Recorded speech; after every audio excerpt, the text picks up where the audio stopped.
Muito boa noite, caro telespectador. Está a assistir ao programa Opinião Feminino, que hoje será feito desde já pela Esther Segaúque, a quem cumprimento. Muito boa noite, Esther. Seja bem-vindo ao programa de hoje. Obrigada, Município. Boa noite. Cumprimento também a Fátima. Cumprimento também a Fátima. Boa noite. Seja bem-vindo ao programa de hoje. Muito obrigada, Município. Boa noite, Esther. Boa noite aos telespectadores.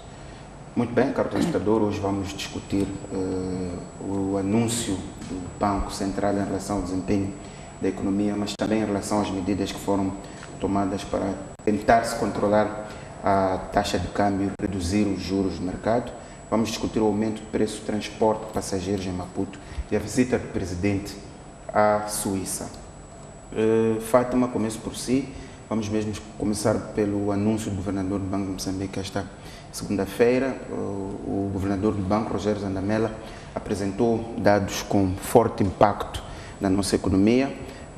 Abordou a questão da redução da taxa de juros de política monetária, a taxa mínimo em 150 pontos base, portanto reduziu para 18%, a taxa estava a 19,5%, caiu para 18%, 1,5%. Só para que se tenha uma ideia em relação à importância desta taxa, a taxa mínimo foi introduzida em 2017 pelo Banco Central e funciona como uma referência para a formação dos juros pelos bancos comerciais. Para controlar a taxa de câmbio, que tende a fugir do controle, o Banco Central aumentou significativamente o coeficiente de reservas obrigatórias para os passivos em moeda estrangeira. Isto quer dizer que os depósitos em moeda estrangeira que os bancos comerciais são obrigados a fazer junto do Banco de Moçambique vão aumentar em 800 pontos base. Isto poderá ajudar a devolver a estabilidade à taxa de câmbio. O Banco de Moçambique destacou ainda a redução dos preços. A inflação anual do país desacelerou pelo nono mês consecutivo para 3,84% em janeiro, após 20,56% em igual período de 2017 e perspectiva-se até o final deste ano uma inflação a um dígito. Estes indicadores conduziram o governador do Banco de Moçambique a afirmar que o país está a sair da crise. Fátima, a questão que se tem levantado aqui sobre estas declarações do governador é de que crise está a falar. Se está a falar de que estamos a sair das dificuldades no setor monetário, onde hoje há estabilidade, onde hoje há controle, ou estamos a falar da economia no seu todo? Bom, essa pergunta é de facto muito relevante e pertinente, na medida em que nós temos dois problemas. Um que está ligado ao setor, portanto, financeiro, e que tinha influência ou impacto na economia como um todo. Então, pode ser que sim, seja do lado do setor financeiro, onde nós temos estado a ver que não há sinais de alarme, pelo menos ainda não nos chegaram esses sinais, e pelas falas do governador do Banco Central não parece haver sinais para alarme. Isso é um aspecto salutar e penso que ele tem de ressaltar esses avanços positivos. Agora, do ponto de vista econômico, eu penso que uma coisa são números, são dados econômicos, dados macroeconômicos, e outra coisa é a realidade. Porque enquanto se fala que a inflação tende a reduzir, é verdade que em termos numéricos ela tende a reduzir, mas quando vamos à realidade, e também o cálculo da nossa inflação é bastante problemático, eu penso que os economistas deste país sabem disso muito bem, o próprio Banco de Moçambique, o próprio INE. É feito com base em dados da cidade de Maputo. Exatamente, são dados representativos, tem mas retrato temos real do país. Mas temos outras realidades bastante relevantes que poderiam ser incluídas, portanto, no cabaz que é avaliado. Por exemplo, não faz sentido que até este momento o cálculo de inflação, portanto, o nosso índice de preços ao consumidor não inclua consumidores de Cabo Delgado, consumidores de Tete, por exemplo. Ok? Então, pode ser que estes números são, eu prefiro avaliá-los como números indicativos, mas que não refletem necessariamente a realidade, até porque, enquanto estamos a falar de um período que passou, é preciso olhar que agora estamos a ter, essa situação pode mudar porque estamos a ver preços de serviços a mudarem. E esses preços de serviços têm bastante influência naquilo que é, portanto, a inflação ao nível nacional. E o discurso do governador do Banco Central tem a sua lógica, tem a sua razão de ser. É que o o mercado ele funciona com esses sinais. Então, este é um estímulo que se está a dar, portanto, aos agentes econômicos, entendendo-se agentes econômicos não só aqueles que têm essa relação comercial, mas agentes econômicos são famílias, são empresas, são investidores e por aí fora. Portanto, é um estímulo que está a ser dado aos agentes econômicos para responder um pouco a esse avanço que o governo paralelamente está a dar quando vai a países como Suíça, por exemplo, para ir buscar, para ir estreitar parcerias e trazer novos investimentos para o país. Aliás, uma das coisas que o presidente vendeu na Suíça é que esta taxa de referência mínimo caiu para 18%, exatamente, como um sinal importante para chamar os investidores do país. Exatamente, animando o setor empresarial que sofre, portanto, as consequências de uma taxa de juros muito alta, mas é preciso também dizer que esta taxa mínimo é como se fosse uma taxa de referência, que depois os bancos comerciais eles vão ajustar, tendo em conta o spread e outros fatores que no final do dia, infelizmente, a taxa acaba sendo mais alta do que o que se pensa. Portanto, enquanto em 2010, em relação a esta questão da taxa de juros, enquanto em 2010, 2011, o governador do Banco Central dizia que Moçambique tinha todo o potencial para as taxas de juros baixarem para 11%, e isso nunca veio a acontecer, e as taxas de juros rondavam os 25% ou mais, talvez estejamos agora à altura de ouvir do governador do Banco Central qual é o potencial das taxas de juros nacionais, porque as taxas de juros poderiam ser muito mais baixas para um país como o nosso, para estimular de fato a economia. As pessoas precisam de ir buscar dinheiro para se financiarem, mas como é que isso há de acontecer numa situação em que o Estado moçambicano vai concorrer para os recursos em igualdade de circunstância com o setor privado e a dívida que o governo tem em relação à banca, que deveria colocar dinheiro disponível para os empresários, está a atingir quase os níveis da dívida externa que o governo tem. Então aqui há uma controvérsia muito grande que eu acho que este é um debate para o qual os economistas deviam entrar para nos situarem na realidade. Afinal, onde é que nós estamos? O que é que estes números, estas cifras que o Banco Central nos apresentam, representam de facto na realidade e nos nossos bolsos, porque a sensação que se fica como cidadão, ouvi várias pessoas a dizerem, mas o governador do Banco Central está a dizer uma coisa que não faz sentido, e as pessoas têm porque a sua não razão. Sentem nos seus bolsos, e é preciso que isso clarifique. Estamos a falar de números, que esses números, para se traduzirem em coisas tangíveis, levam o seu tempo. É só lembrar que Moçambique, durante mais de 10 anos, teve um crescimento de 7% do PIB. Mas o que isso significava? Se o nosso índice de desenvolvimento humano, o nosso nível de pobreza tendia a descer. Portanto, o crescimento e o desenvolvimento são duas coisas distintas. Talvez é aí onde eu penso que, enquanto o governador do Banco Central fala em números econômicos que são bons, é preciso que também haja quem apareça para explicar o que isso significa e como é que isso vai alterar ou mudar, em que circunstâncias, aquilo que é, portanto, que são as nossas condições de vida. Faço a mesma pergunta. De que crise é que o governador está a falar quando diz que a crise está no fim?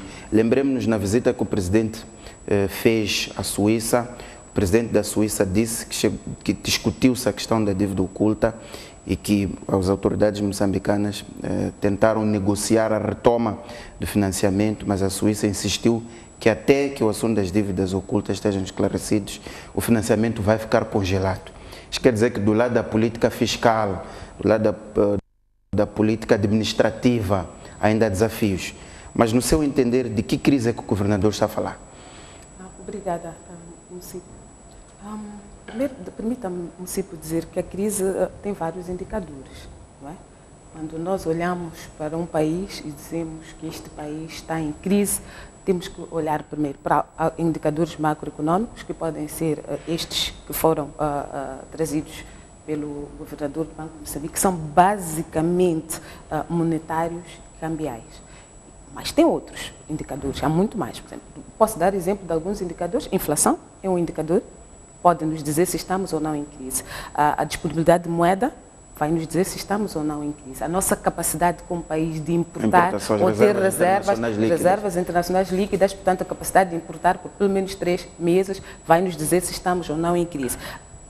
Podemos olhar para as empresas, se estamos a abrir mais empresas, se as pequenas e médias empresas surgem e se elas conseguem manter-se e por quanto tempo se mantém. Podemos ver também, por outro lado, que seria a capacidade que essas empresas têm de não se manter, então fecham. Portanto, a admissão de mão de obra. Portanto, os recrutamentos massivos mostram também, portanto, são vários indicadores. O governador do Banco de Moçambique trouxe-nos aqueles com os quais ele tem estado a trabalhar e que fazem parte, portanto, daquilo que estão na política monetária, fazem parte da política cambial do país. Portanto, os indicadores que ele trouxe, e ele mostrou isto com números, é que se nós temos aqui a taxa mínima que baixou a 150 pontos base, portanto agora estão em 18%, ele falou também da taxa de facilidade permanente de cedência, que reduziu também 150 pontos, agora está em 19%, a facilidade permanente de depósitos, que hoje está em 12,5%, portanto mostrou de onde é que estávamos para onde é que estávamos. A inflação que se acelerou, hoje são 3,84%, quando vínhamos de 20,56%, portanto, na perspectiva que ele trouxe, faz sentido dizer que sim, há passos que foram dados e estes passos têm estado a mostrar os seus resultados. Portanto, naquilo que é a alçada do Banco Central, a situação está sob controle, os problemas que tínhamos a nível da banca estão resolvidos, os problemas que tínhamos ao nível da inflação, ao nível da taxa de câmbio estão resolvidos. É a esse nível que o governador diz que a situação está a melhorar. Exatamente, que a intervenção dele vem, que não se esgota por aí. Por exemplo, se olharmos para as taxas, esta de facilidade permanente, de facilidade de cedência, isto tem que conduzir a alguma coisa, porque o Banco Central não tem que só dizer que nós mexemos aqui, trabalhamos ali e reduzimos. É preciso que haja correspondência também por parte dos bancos comerciais, porque nós não transacionamos, não negociamos como cidadãos com o Banco de Moçambique. Negociamos com os bancos comerciais. É lá onde as pessoas vão buscar os seus créditos para comprar viaturas, para construir, para consumo. Portanto, é lá que os bancos, as taxas também têm que fazer sentido. Portanto, uma fiscalização, uma monitoria aqui precisa-se e é urgente. Portanto, dizer que baixaram para 18% quando os bancos comerciais continuam a praticar taxas que não refletem este sentido, não faz muita diferença. Há também o aspecto do custo de vida. Este custo de vida só vai ter sentido e só vai refletir este discurso de redução da crise se ela manifestar-se diretamente. Inflação baixou? Muito bem. Como é que fica o preço dos produtos básicos e de primeira necessidade?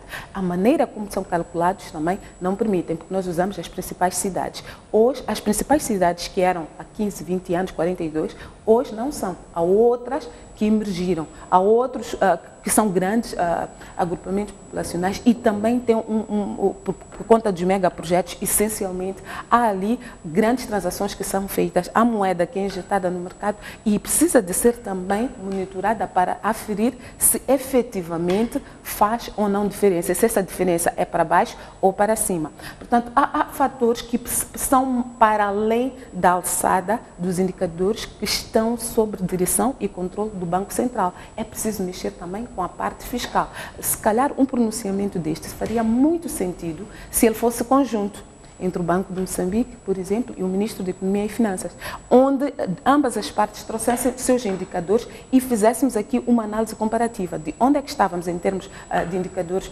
monetário cambial e onde é que estamos em indicadores puramente macroeconómicos e fiscais. Portanto, a conjugação destes dois setores, o fiscal versus o monetário cambial, é que vai efetivamente nos dizer se estamos a controlar a crise, se precisamos ainda de imprimir mais dinâmica, de imprimir mais esforço e em que medida este esforço. Dou um exemplo muito concreto e tem sido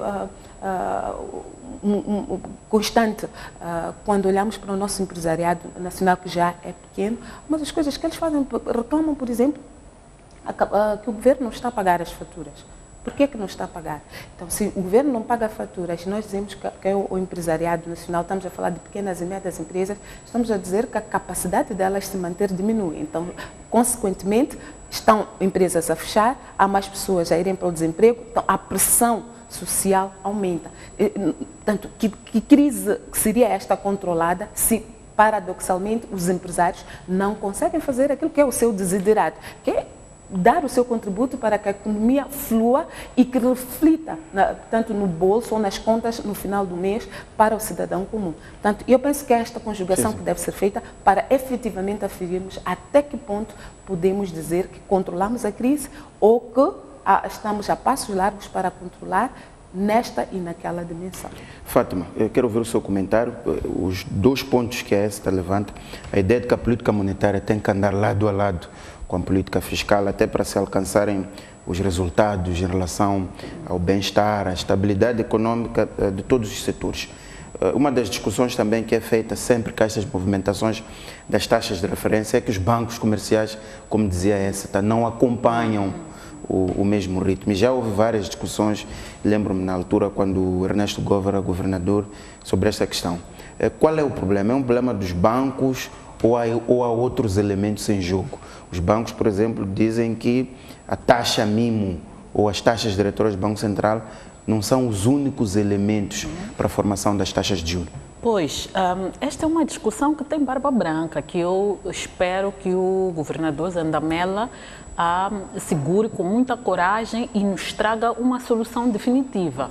Porque enquanto ele fez uma coisa muito boa, que foi a introdução da taxa mínima, que é tipo estabelecer uma base a partir da qual... É a nossa prime right, exatamente, assim. Exatamente. Entretanto, nós temos a banca que vem e diz, olha, nós depois temos custo com os aforadores, que quando nos emprestam dinheiro... Portanto, eles dizem que a nossa principal fonte de financiamento como bancos comerciais não é o Banco Central. Nós vamos buscar dinheiro aos aforadores. Um indivíduo que tem uns milhões e aplica... Empresas públicas que recebem donativos, o INSS, por exemplo, pode ir lá guardar o seu dinheiro e... impõe a sua taxa de juros. Exatamente, porque eles têm poder de barganha. Então, eles negociam e, em função disso, todo o resto é determinado. Então, eu penso que é aqui onde o Banco Central tem que se concentrar. Quais são os níveis de negociação? Porque, sem nos apercebermos, estamos a deixar a que o nosso setor financeiro funcione como, funcione com agiotas, na verdade. E ele acaba alimentando a agiotagem, porque se um indivíduo vai e diz, eu dou-te $1 milhão e eu desse $1 milhão quero uma taxa de juros Y.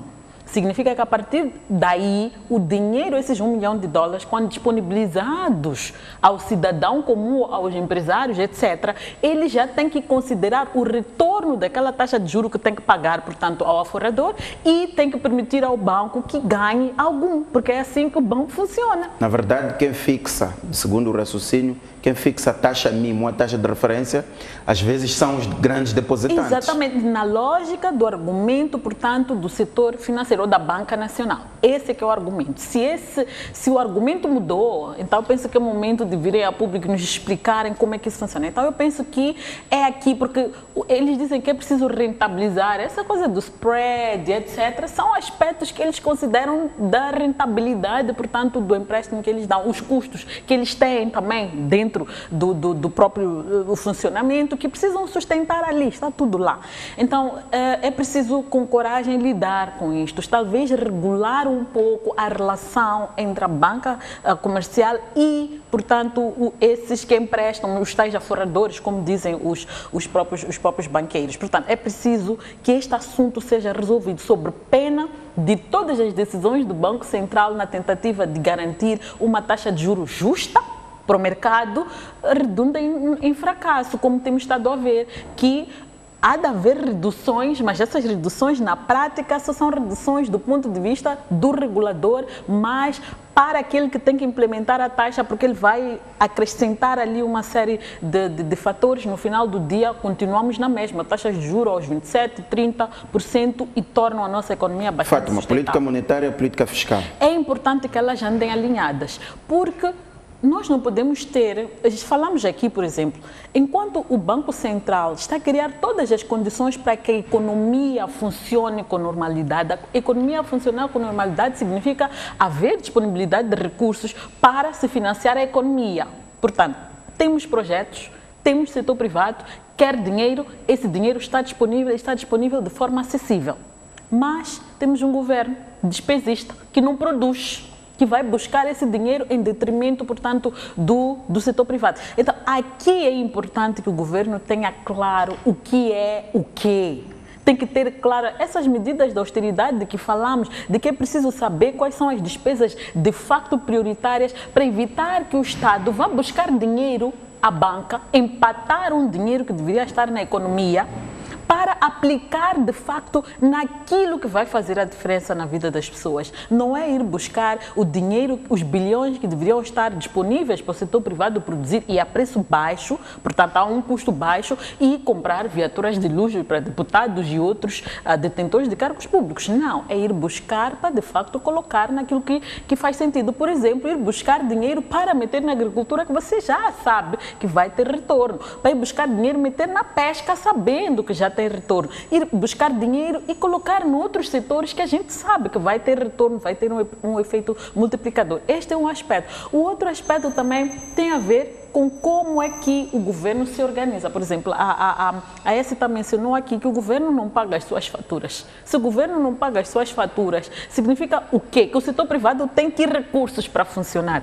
Se ele depende, portanto, ele provém serviços e depende do pagamento desses serviços para continuar a prover esses serviços. Então, é preciso sim que o governo esteja alinhado com aquilo que são as políticas monetárias que o Banco Central está tomando, sem que haja esta harmonia. Não há medida que vai funcionar. Temos experiência disto ter acontecido em 2010, por exemplo, em que tivemos que recorrer ao banco, ao FMI para injetar por aí 500 milhões de dólares na economia. Ficamos na ilusão de que está tudo bem e no final do ano fomos ter uma inflação de 2 dígitos, que foi de 12,5%. Que nós estávamos a tentar evitar que acontecesse. Por quê? Porque o governo não tem, portanto, clareza sobre como é que aplica aquilo que é a sua política fiscal, os seus planos não têm muita disciplina em termos de alocação e de utilização desses recursos. Eu esperava que com esta crise que nós tivemos do financiamento externo para o orçamento, nós tivéssemos crescido e atingido alguma disciplina em termos de como é que nós usamos o nosso dinheiro, como é que nós nos estruturamos fiscalmente. Écita, e como estamos aqui a falar do crédito interno, estes são dados que o Banco Central tem sempre apresentado e provocam, de alguma forma, um desafio.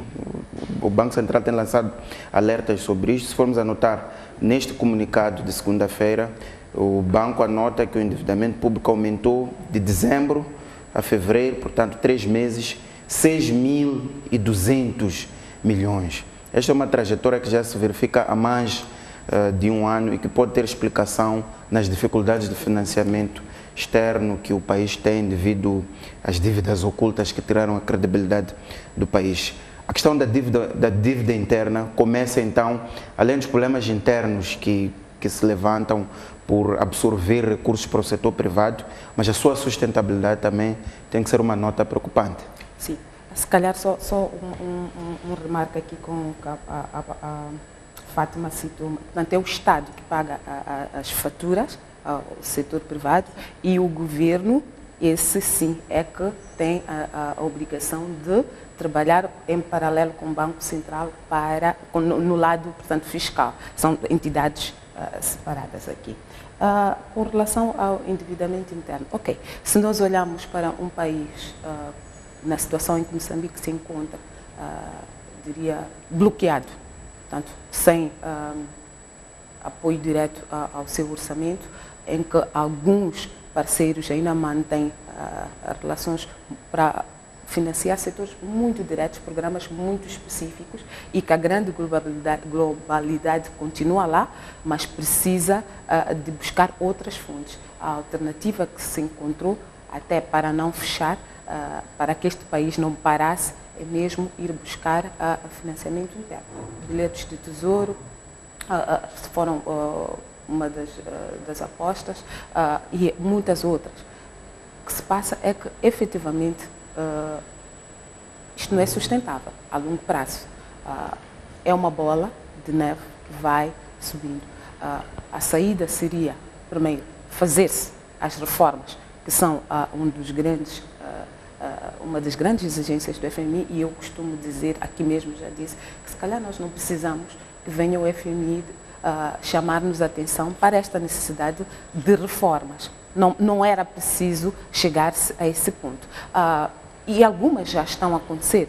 Estas medidas que o governador do Banco Central anuncia são portanto, são respostas a questões que já existiam há mais tempo. E durante muito tempo, se calhar acontecia aquilo que os ingleses chamam de play with the books, né? Mexia-se aqui, maquiava-se ali e apareciam crescimento a 2 dígitos, falávamos de crescimento econômico e a expectativa era chegar a desenvolvimento quando existiam ali problemas estruturais que não estavam resolvidos. Exatamente. Portanto, são estas reformas que devem ser atacadas logo de imediato e na fase inicial. O relacionamento também entre o Banco Central e os bancos comerciais é determinante. Porque o dinheiro só vai circular, o mercado só vai disponibilizar, vai ter mais moeda disponibilizada, mesmo com as taxas a baixarem, como me referi na minha intervenção anterior, se os bancos centrais também, os bancos comerciais fizerem a sua parte. Porque aí os cidadãos vão se sentir mais à vontade para ir lá. Eu noto com satisfação que o Banco de Moçambique tem estado a publicar, portanto, uma lista com todos os bancos e quais é que estão a responder, portanto, a estas mexidas nas taxas diretoras.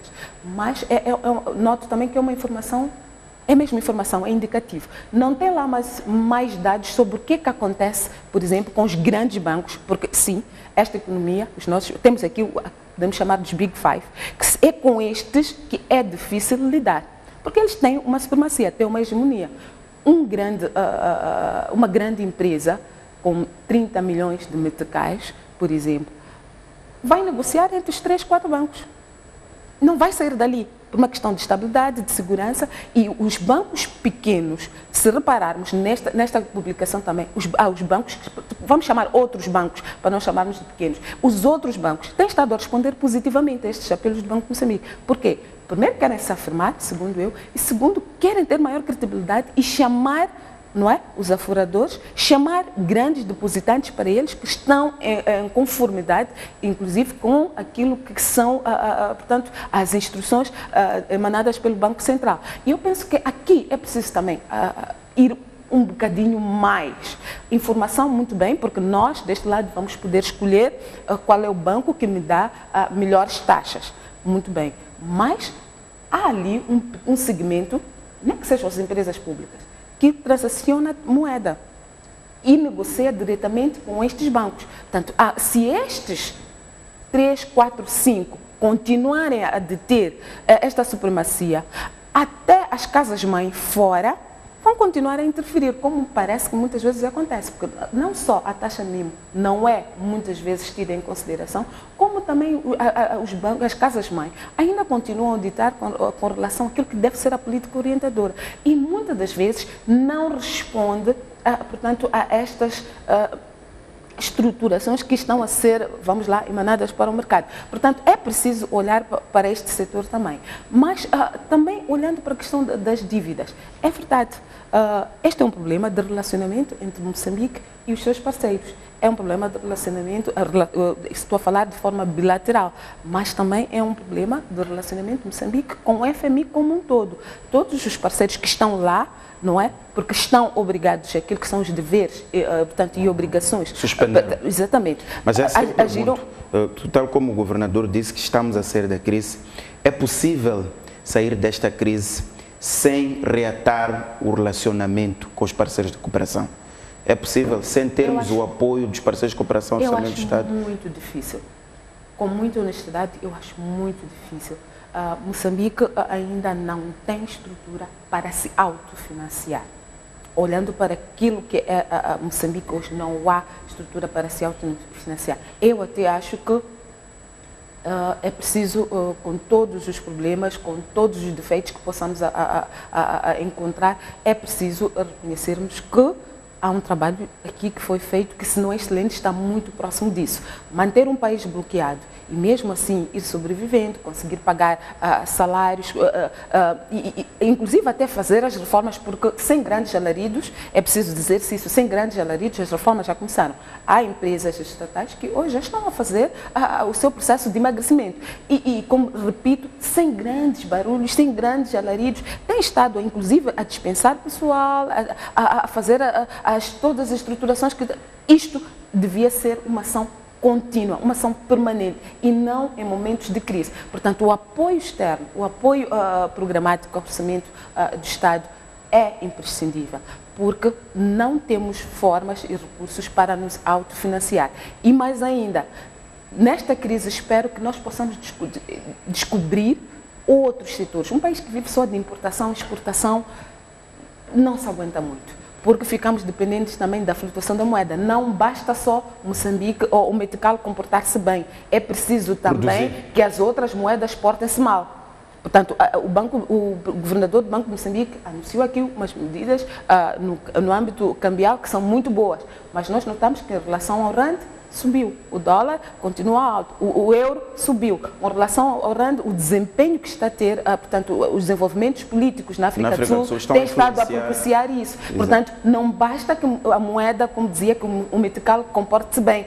Teríamos que esperar que também as outras moedas se portassem mal, que tivessem azar. Portanto, isto seria depender de sorte, não funciona. É preciso encontrar outros ramos, é preciso que Moçambique produza e é necessário que hajam mais formas de financiar as nossas atividades internas. Fátima, eu faço a pergunta que fiz a essa, tá? É possível sair desta crise sem resolver os problemas com os parceiros de cooperação? Bom, a curto e médio prazo não, claramente que não, porque, mas a longo prazo provavelmente seja, dependendo, portanto, das medidas que o governo vai tomar, porque nós sabemos que o Estado moçambicano tem um nível de arrecadação de receitas, mas que esse nível, que é este que tem estado a sustentar uma parte do orçamento do Estado, não é um nível desejável, porque não estamos a ir buscar adequadamente aonde deveríamos ir buscar os recursos, portanto é preciso reformar aí, trabalhar mais aí, de captar onde nós estamos a conseguir captar, um aspecto. O outro, dependendo também das políticas que nós temos, o discurso de que temos que aumentar a produção, a produtividade, essas coisas todas,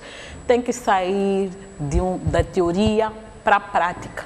Então podemos ter daqui há mais de 5 anos uma estratégia clara de como é que avançamos no sentido de produzir, de facto, para que este país possa gerar, primeiro, suprir as suas próprias necessidades e depois pegar no que sobra e exportar. Há muitos países que precisam de produtos e que Moçambique pode ser, portanto, esse lugar de onde importam, portanto, os recursos para o seu próprio suprimento. Portanto, aqui há de depender muito de como é que nós avançamos. E a questão é, mais uma vez, vamos discutir, afinal, por que que nós não saímos da fala para a prática? Por que que nós, com tudo que temos em termos de potencialidade, não estamos a conseguir produzir? Esse é um aspecto. O outro é falacioso você dizer que estamos a sair da crise numa situação em que o teu governo está a chegar a um nível de insustentabilidade da dívida, inclusive interna. Já falamos que em termos de dívida externa já é insustentável. Estamos a caminhar para a mesma situação em termos da dívida interna, chegando a um nível em que vai ser complicado continuar a ir buscar o dinheiro que estamos a ir buscar neste momento para fingir que estamos bem, quando na realidade não estamos. Então é preciso focar muito bem aquilo que são os investimentos. Temos estado a ver a indústria extrativa aumentar aquilo que é a sua contribuição para o orçamento do Estado. Infelizmente, continuamos a ter a lógica de pegar todos os recursos e meter no orçamento do Estado, um orçamento do Estado que já dissemos várias vezes que não é transparente, não é virado ao investimento, mas é virado, portanto, às despesas correntes e não nos permite maximizar os poucos ganhos que vamos tendo neste momento. Então, e depois, numa situação em que o teu próprio Estado, em que o governo não permite que o Estado honre com os seus compromissos, ou seja, pague aquilo que são as suas faturas, porque é o Estado que faz a gestão da despesa pública, é ele que determina no orçamento quais são as faturas que devem ser pagas. Por isso, eu mencionei que é o governo que não está a honrar. Tudo bem, vamos dizer que o governo não permite que o Estado honre com os seus compromissos. Como é que nós vamos sair de uma crise? Porque é preciso perceber que sair da crise não significa que o governo já tem uma lufada de ar fresco. Significa que todos os interlocutores na sociedade ou na cadeia de valores já sentem essa lufada de ar fresco. Não vamos dizer que saímos da crise só se o governo tiver recursos. Se calhar estamos a dizer isso porque temos o valor das mais-valias que entrou no ano passado e que obviamente vai afetar aquilo que são as reservas internacionais do país. Estamos a contar com isso, estamos bem, porque temos 200 e tal milhões de dólares. Sim, temos, mas o que isso significa, de facto, na melhoria das condições, em termos, primeiro, de garantir que o setor privado tem condições adequadas para operar, esse avanço nas taxas de juros é um passo, mas há faturas que têm que ser pagas. O setor privado está à espera, está no vermelho, à espera que uma parte do seu dinheiro seja pago. 2, é importante também ver como é que o próprio governo está a organizar-se ou está a gerir a crise ele próprio. Em que medida é que estas austeridade de facto está a ser implementada? Disse, não temos muitos detalhes sobre isso, que as empresas estão a reestruturar-se. Então, que isso seja de facto um processo que nós possamos ver esse processo acontecer e que tenha impacto naquilo que é a poupança que o Estado moçambicano vai ter. Muito bem, como até tem alguma ligação, vamos falar então da visita do presidente à Suíça. A convite do presidente da Suíça, o chefe de Estado moçambicano, foi àquele país esta semana para uma maratona de eventos. Proferiu um discurso numa sessão do Conselho dos Direitos Humanos, reuniu com o secretário-geral da ONU, reuniu com o diretor-geral da Organização Mundial do Comércio, reuniu com o presidente da Suíça, participou num seminário de negócios entre empresários moçambicanos, suíços e outros de países vizinhos, e o presidente também recebeu o título de doutor honoris causa por Relações Internacionais pelo Instituto de Diplomacia de Genebra. Esta viagem que pareceu-nos um sinal que Moçambique quis transmitir à comunidade internacional, no seu ponto de vista, que resultados é que pode trazer para o país? Bom, eu penso que, acima de tudo, primeiro felicitar o presidente por ter sido agraciado com este título. É bom, faz bem, não só a ele como pessoa, a família dele, mas também para os moçambicanos saber que alguém no mundo civilizado consegue ver coisas que estão a ser feitas. Se calhar nós, moçambicanos, ainda continuamos a contestar, não sentimos, porque a nossa expectativa era de já estarmos a anos-luz dos nossos principais problemas, mas eu penso que este sinal vindo de uma instituição suíça, penso que é, acima de tudo, encorajador, como diria o próprio presidente, e mostra que sim, é possível fazer, há muito ainda por fazer, pelo que o trabalho que começou só pode continuar. Em termos de resultados práticos, há algo que tem ganhado muita forma por estes dias, que é a diplomacia econômica. Portanto, no campo político, se calhar a Moçambique já disse o que tinha a dizer, mas no campo econômico, até por conta de toda esta situação interna, faz todo sentido que empresários moçambicanos possam ir para fora e possam trazer primeiro parcerias e vender as suas potencialidades. Dizíamos aqui, quando discutíamos o anterior tema, que precisamos de sair daquilo que são as ofertas, vamos lá, típicas de Moçambique. Olhar para Moçambique, pensar em importar, exportar. Precisamos de descobrir, nós temos camarão, por exemplo, e nós até elegemos como uma das nossas commodities. Como efetivamente maximizar isso? E temos muitas mais culturas que foram sendo descobertas pelo mundo e que hoje nós temos um feijão buer, que é uma coisa que ninguém sabia o que é, eu própria não conhecia. Há uns anos ouvimos os indianos a dizer que, olha, nós queremos comprar, com todos os problemas, e aquilo começou com preço de 5 meticais, a dada altura já estava a ser transacionado a 50 meticais. Não é uma potencialidade, se calhar os problemas todos com os indianos, não era possível expandir para outros mercados. Aqui internamente não podíamos ter mais agricultores a produzirem, portanto, o feijão buer. Portanto, há várias potencialidades que nós temos, e quando o presidente viaja com um grupo de empresários, há um seminário, portanto, empresarial, eu penso que, acima de tudo, há esta grande possibilidade de intercâmbio. É preciso, e isto é urgente, que nós descobramos outras coisas, descobramos outras maneiras de fazer a economia fluir em Moçambique. Portanto, é de felicitar que encontremos pelo menos esta janela e que, acima de tudo, estejam-se a procurar estas possibilidades. Hoje foi com a Suíça, o presidente já fez outras visitas, portanto, espero que a breve trecho começamos a ter os resultados palpáveis, portanto, começam a aparecer essas sinergias. Já temos a Heineken, também, antes era ainda um projeto, hoje está acontecendo, é um dado adquirido. Portanto, estas viagens, começam, lançam a semente, então nós esperamos que se materializem, como outros grandes projetos começaram também de viagens como esta. Mas, acima de tudo, espero que Moçambique faça isto de forma muito criteriosa. Ainda bem que nós temos o fórum, que, portanto, a CTA, que é um debate muito aberto entre o governo e o setor privado. E, ultimamente, eu tenho notado também que às vezes até parecem discursos dissonantes, que a CTA, que os empresários têm estado a ocupar o seu real lugar. Portanto, dar, vamos lá, diretrizes ou lançar para o governo aquilo que são os reais problemas encontrados lá para, em conjunto, discutirem e encontrarem possíveis soluções. Eu acho isto muito bem, porque é preciso que todos possam fazer a sua parte na sua área específica. E neste campo da diplomacia económica, o governo, aliado ao setor privado, podem sim encontrar respostas para muitas das nossas preocupações. Fátima, qual é a sua opinião? O título Doutor Honoris Causa, Presidente da República, e à frente da diplomacia económica, que é um dos vetores da governação do Presidente da República, e nas várias peças de reportagens que acompanhamos, viemos sempre o Presidente a destacar o carinho e o apoio ao setor privado que é necessário dar para que possam criar riqueza e empregos no país. Qual é a sua opinião sobre esta visita, do ponto de vista de resultados que se pode trazer para o país, mas também a imagem de Moçambique bastante descredibilizada? Que impacto é que este tipo de visita pode ter a nível da arena internacional?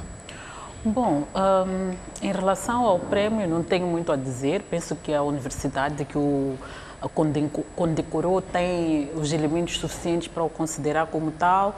Já tivemos exemplos desse tipo de condecorações que foram atribuídas, portanto não tenho muitos comentários a fazer, senão felicitá-lo, e não altera. Mas aqui, Fátima, foi a questão da paz, sim, o facto do presidente que não é um processo acabado. O facto do presidente não ter obedecido protocolos, ter ido a Gorongosa, reunir-se com o líder rebelde, discutir, chegar a tréguas e a um entendimento e ao pacote de descentralização. Foram esses elementos apresentados pelo Instituto de Diplomacia de Genebra? Sim, ele fez o seu papel. Aliás, é preciso recordar que uma das grandes promessas que nos fez quando da campanha eleitoral foi de devolver a paz aos moçambicanos.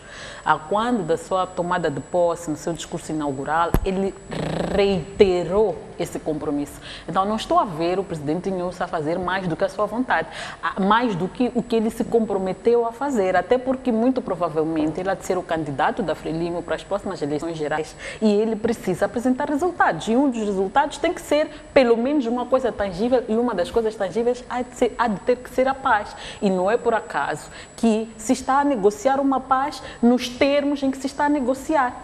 Então, eu penso que ele fez a sua parte, como disse a universidade, tal como a Universidade Eduardo Mondlane, concretamente a Faculdade de Economia, decidiu condecorar o presidente Armando Guebuza na altura por causa do seu contributo para a economia, e quando ele saiu a economia ficou de rastros. Portanto, mas ele fez a parte dele, tinha um projeto a implementar e o fez. Então, parabenizar o presidente. Os termos, nós sabemos o que é que está a acontecer no país em termos de negociações sobre a paz, até porque não é um processo unilateral, é bilateral e devia ser multilateral, incluindo-nos também no pacote. Mas sobre essa diplomacia econômica que tem sido uma marca, portanto, que o Presidente da República tem estado a imprimir desde que subiu ao poder, temos estado a ver ele em expedições, portanto, para vender aquilo que são as potencialidades econômicas do país, atrair investimentos, num momento em que, de facto, o país mais do que nunca precisa disso. É que quando se toma o poder, no sentido não de assaltar, mas quando se chega ao poder, quando o Presidente não se chega ao poder, a economia estava totalmente de rastros, depois de termos tido um período muito bom, que nos dava indicações de que o futuro em Moçambique seria florescente. Infelizmente, aconteceu o oposto por causa da descoberta das dívidas ocultas. Então, portanto, importante ir e vender a imagem do país, num país como a Suíça, em que nós sabemos que a Suíça é um ator importante naquilo que é o investimento direto estrangeiro, mas também é um ator importante naquilo que são as relações de cooperação bilaterais, portanto, entre os dois países. A Suíça faz parte dos grupos, faz parte do grupo dos financiadores, portanto, que apoiam o orçamento do Estado, que, portanto, também aderiu a este congelamento do orçamento do Estado e ir tratar bilateralmente, pode ser muito provavelmente para sensibilizá-los no sentido de que já há avanços e gostaríamos que vocês repensassem na possibilidade de retornar o apoio ao financiamento. Infelizmente, a resposta não é necessariamente positiva, na medida em que o próprio presidente suíço disse que o apoio a Moçambique existe, mas que continua depende, congelado portanto, até se resolver. Exatamente. Então, a pergunta que eu faço é, Fátima, este não será um sinal de que os passos que a Procuradoria está a dar não convencem a comunidade internacional? Não há dúvidas, quer dizer, não convencem não só a comunidade internacional, como não convencem a nós próprios moçambicanos.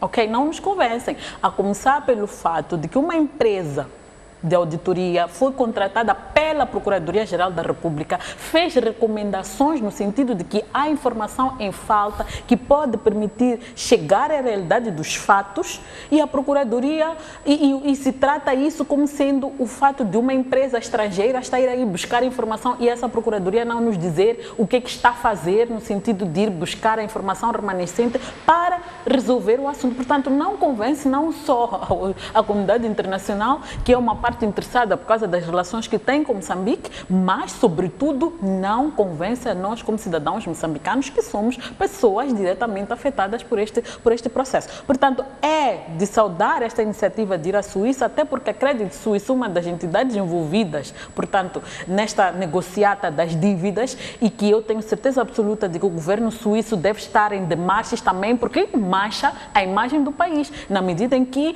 há um procedimento que deveria ter sido tomado e não foi tomado e não se sabe muito bem porque que há regras, por exemplo, como um due diligence que não foi feito por um banco daquela envergadura para financiar um projeto que tem aval do Estado. Portanto, aqui também é preciso ver para além daquilo que nós podemos captar, que é ir lá por questões de diplomacia, de agraciamento, mas é também discutir estas questões sensíveis que não só afetam o governo moçambicano, mas também afetam a credibilidade do próprio governo suíço, porque quando um banco do seu país está envolvido numa escandaleira, prejudica um pouco a imagem.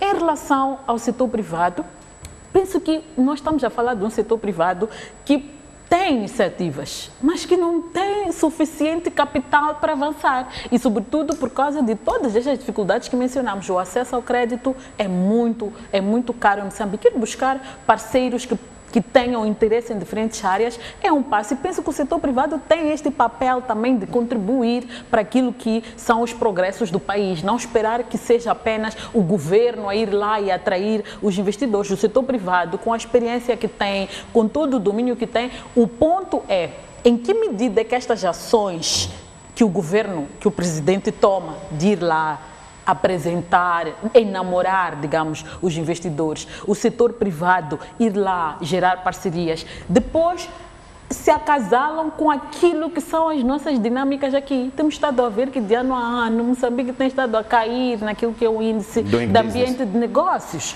Significa, portanto, que nós estamos a ir buscar pessoas que quando chegam aqui só encontram dificuldades. Então é preciso também trabalhar nisso para se maximizarem os resultados positivos, portanto, deste tipo de iniciativas. Écita, quero ouvir a sua opinião. Se este sinal negativo que o presidente da Suíça deu de que o financiamento direto ao orçamento do Estado moçambicano vai continuar congelado até que as dívidas ocultas sejam esclarecidas, se este não será um desconforto ou se os passos que a Procuradoria-Geral da República deu não fossem suficientes para convencer a comunidade internacional, incluindo o FMI. E depois aqui, o que a Fátima levantava de que o presidente, por ter recebido o honoris causa devido ao seu papel na paz, não estará a fazer mais do que aquilo que prometeu várias vezes e, sobretudo, no seu discurso de tomada de posse. Se calhar vou começar mesmo pelo fim. Se não está a fazer mais do que prometeu. Bom, já vi muita gente também a prometer muita coisa e não fazer. Não é? Então, por aí, eu mantenho as felicitações e penso e reitero que, se calhar, os suíços estão a dar aquele sinal que nós não queremos dar. a todos os avanços que temos estado a encontrar. Não só nesta questão da paz, mas também referi aqui na minha intervenção anterior um país bloqueado, um país que está a viver com recursos próprios e mesmo assim continua aqui, como o próprio presidente disse, resiliente, o seu povo resiliente, e eu penso que vale a pena, portanto, este carinho, este apreço. Acima de tudo, motiva, mostra ao próprio presidente que sim, prometeu, está a fazer, mas pode fazer mais. A resposta que o presidente encontrou por parte do governo suíço é expectável. A Suíça, tal como Moçambique, são membros do FMI. Têm direitos, têm obrigações. As razões que levaram Moçambique a estar nesta situação passam essencialmente por ter encontrado o seu estoque de dívida, a quando da renovação do pacote, da negociação para a renovação do pacote, não ter sido aquele que estava formalmente registrado no FMI. Portanto, Moçambique tinha a obrigação de, ao negociar com qualquer... Não estou a dizer que tinha que ser só por via do FMI, mas tinha o dever de informar e tinha o dever de formalizar. E por essa via, sendo Moçambique membro do FMI, qualquer investidor vai ao site do FMI, qualquer investidor contacta o FMI. O FMI informa com segurança e certeza qual o estoque da dívida. Faltou aqui informação, Portanto, FMI... nós violamos aquilo exatamente. que nós próprios nos propusemos a realizar no acordo exatamente. com o FMI. Os suíços são parte do FMI. Se o FMI diz, nós queremos ainda clarificar esta situação, não é? E os países membros todos querem estar bem com o FMI, porque, aliás, repito, não só tem deveres, como também tem obrigação. Como é que a Suíça pode, não é, aparecer de forma unilateral? Há os pacotes bilaterais, que esses continuam. O próprio FMI, Banco Mundial, tem estado a financiar alguns programas específicos. Mas eu insistia na questão de que se este sinal que a Suíça dá pode nos revelar que aquilo que está a ser feito ao nível da nossa justiça, através da Procuradoria-Geral da República, não convence ainda os parceiros de cooperação, não convence o FMI, que é o elemento de ligação com os restantes parceiros de cooperação. Nós acompanhamos que recentemente a Procuradoria passou parte do processo para o Tribunal Administrativo. Isto quererá dizer que também este passo não está ainda a convencer os parceiros de cooperação. Não sei se não convence. Se calhar eu poderia dizer que ainda não se está na fase do suficiente. Não é? Há um roteiro que foi definido. Se lembrar, quando esta questão das dívidas ocultas despolitou, uma das exigências é que o governo devia, a partir do Parlamento, informar aos moçambicanos. Portanto, o FMI já tinha, porque delegações moçambicanas foram ao FMI, já havia, inclusive, contactos e negociações no sentido de como resolver, mas era preciso informar formalmente. Portanto, há um roteiro que foi, portanto, traçado, estabelecido, e eu acredito que os prazos, os timings com que o FMI está a trabalhar são aqueles que foram estabelecidos. Pode acontecer aqui que esteja a levar mais tempo do lado da Procuradoria ou que o governo moçambicano esteja a levar mais tempo a dar os passos que o FMI, os parceiros de cooperação, considerariam necessários. Pode ser que seja isso, mas eu espero que estes contactos continuem, porque há de se encontrar uma solução, é preciso encontrar uma solução e sempre ouvimos também o ministro Maleano, o primeiro-ministro, dizer que continuam a trabalhar com os parceiros, continuam a trabalhar com o FMI no sentido de esclarecer de forma cabal toda esta questão das dívidas ocultas, inclusive aquele que vai ser o papel das autoridades moçambicanas, especialmente da Procuradoria-Geral da República, assumindo que, ou se chegar à conclusão que há aqui matéria, portanto, da sua alçada. Portanto, este roteiro tem que ser cumprido e as partes têm que se sentir confortáveis para poder avançar para passos seguintes. Eu penso que é, acima de tudo, o que está a acontecer. Muito bem, ficamos com pouco tempo, vou dar 2 minutos a cada uma. Sei que Fátima quer, enfim, repisar ainda alguns pontos. Agradecer que fizesse isso nos 2 minutos que lhe concedo. Vamos então falar do aumento do preço do transporte de passageiros. O preço do chapa 100, digamos assim, que é como nós conhecemos, vai subir a partir desta segunda-feira. Em distâncias inferiores ou iguais a 10 km, passa dos atuais 7 meticais para 10 meticais. Em distâncias entre 10 e 20 km, aumenta dos atuais 9 meticais para 12 meticais. Fátima, isto não nos remete àquela ideia inicial de que crise é que o governador do banco está a falar quando diz que estamos no fim da crise e temos aumento do preço do transporte, que acaba influenciando a inflação. Bom, assim muito rapidamente, só uns pontinhos soltos ali. Um é em relação à condecoração do Presidente da República. Sim, é preciso acarinhar e penso que como sociedade temos estado a acarinhar o Presidente da República ao reconhecer o esforço. Não significa que ele está a fazer o melhor, mas ele está a fazer, estamos a carinhar. E é nesse âmbito que eu reitero que a universidade teve os seus critérios para considerar que ele merece um honoris causa, ok? Um honoris causa, gostaria de sublinhar, e isso não altera nada, é uma condecoração, ótimo, ele está de parabéns, mas não é nada que nós tenhamos que abrir jornais, achar que nossa vida vai mudar porque ele recebeu um honoris causa. Era só para ressaltar esse aspecto da forma como eu coloquei o ponto. Em relação aos passos que a Procuradoria-Geral da República está a dar, eu penso que em algum momento temos que pensar que essa Procuradoria também tem que ser responsabilizada, porque a celeridade dela em relação a um processo tão importante, estruturante, do qual depende o futuro do país, não está a avançar porque ela própria não está a fazer o seu papel. E não o faz por quê? Por condicionalismos ideológicos. Então é preciso que discutamos isso também como sociedade. E finalmente, em relação ao preço de transportes, de facto a questão que nos vem é esta, de que quer dizer que estamos a sair? Primeiro porque tudo bem que os transportadores têm estado a queixar-se que os preços são muito baixos, não respondem àquilo que são os desafios ou os custos a que eles incorrem e que é preciso aumentar, mas também é preciso olharmos para o outro lado. Vamos aumentar o preço de 9 em algumas partes para 12,5.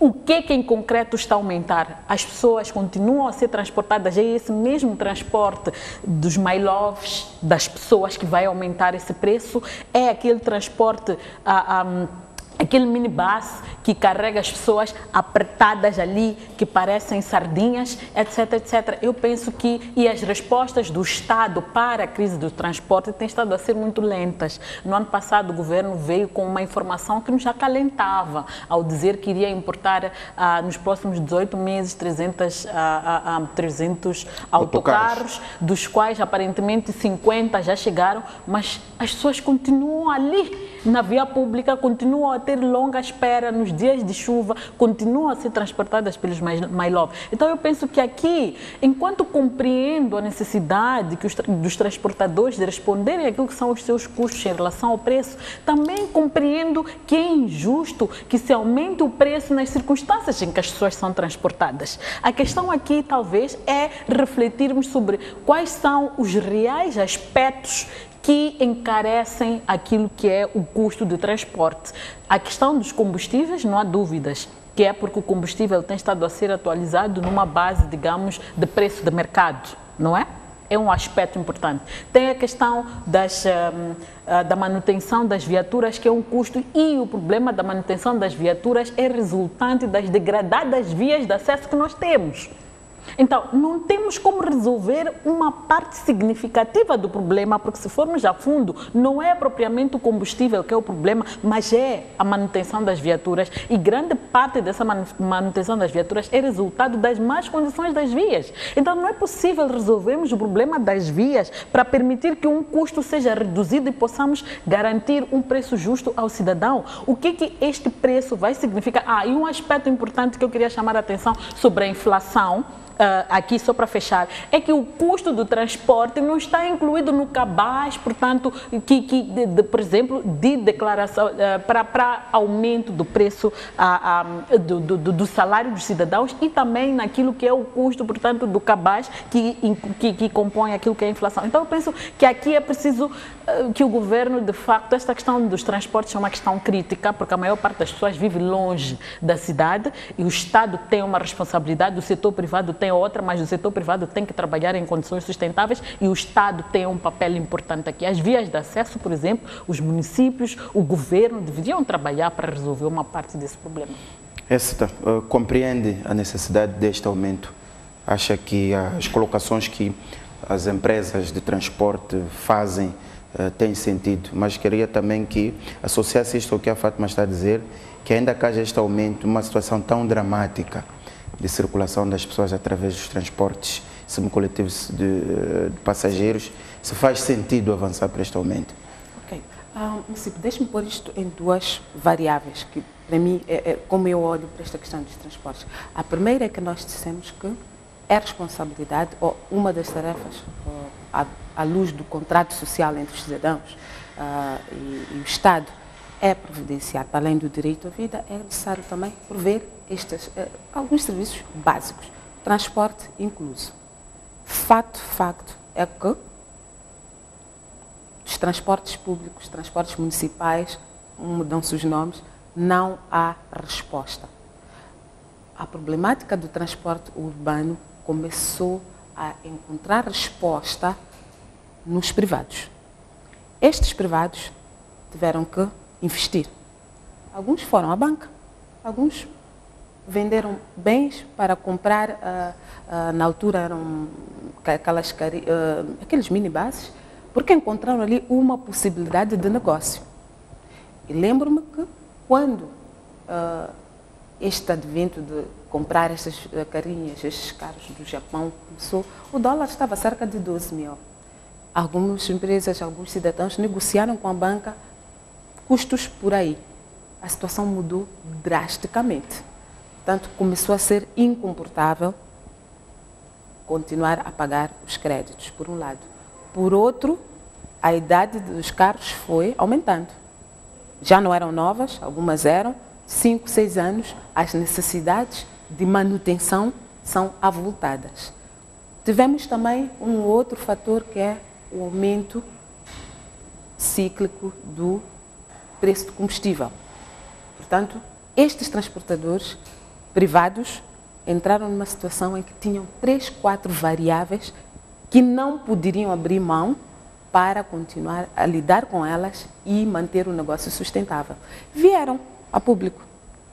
Entre ameaças, necessidade de negociar, foi aquele jogo de cintura, o governo e os transportadores. Muitas das vezes eles anunciavam unilateralmente um preço, era necessário sair-se lá para se negociar e até aqui tem sido isto. Consequência, operadores privados retiraram as suas viaturas. Houve um desinvestimento no setor de transporte de passageiros. Depois de 5, 10 anos, 6 que seja, era necessário repor a frota, deixaram de fazê-lo. Os poucos que ainda tinham viaturas conseguiram negociar e venderam. Os que mantiveram, portanto, desviaram. Em vez de pôr a fazer o chapa das 5 ou das 4 e transportar trabalhadores até as 21, começaram a investir, por exemplo, em transporte escolar. Há uma família que quer ir para uma cerimónia familiar, precisa de autocarros, fala com o vizinho que tem. Portanto, começou a sair do mercado. Entraram as carinhas de caixa aberta. Portanto, neste momento, os privados, que o transporte público de passageiros deixou de ser negócio, deixou de ser negócio para o setor privado e não foi acompanhado da necessária resposta do lado do governo. Portanto, aquilo que devia ser uma resposta para um problema social que afeta todos, de formas diferentes, mas afeta a todos, começou a virar um problema bicudo. Para mim, é esta a grande questão. O Estado precisa de responder e fazer a sua parte, mas sinto-me com muita dificuldade de culpar o privado, porque o privado é empresário, é empreendedor, tem regras muito claras. Se eu não ganho dinheiro, não vou investir. Se eu tenho 5 autocarros e paguei créditos, adquiria um crédito, falávamos do dólar a 12 mil, hoje o dólar está a 55 mil. Isto é insustentável. Eventualmente estou a ir tirar das minhas reservas pessoais, estou a ir tirar de outros negócios para passar para aqui. Então prefiro sair deste negócio.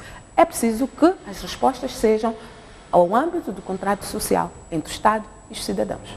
Muito bem, muito obrigado, Esther Segaúd, muito obrigado, Fátima Mimbir, pela vossa disponibilidade. Assim que